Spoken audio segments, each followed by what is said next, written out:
তো নিয়ে চলে আসলাম আবার একটা মিনি ব্লগ। সকালটা শুরু করেছি এক গ্লাস বেলের শরবত দিয়ে। এই গরমের জন্য একদম পারফেক্ট, আর খালি পেটে বেল খাওয়া কিন্তু ভীষণ উপকারী।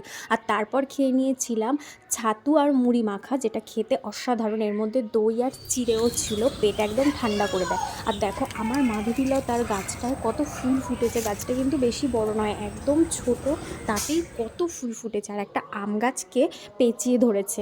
আর দুপুরে খেয়ে নিয়েছিলাম একদম পাতলা করে উচ্ছে আলুর ঝোল, আর তার সাথে ছিল পাতলা মাছের ঝোল।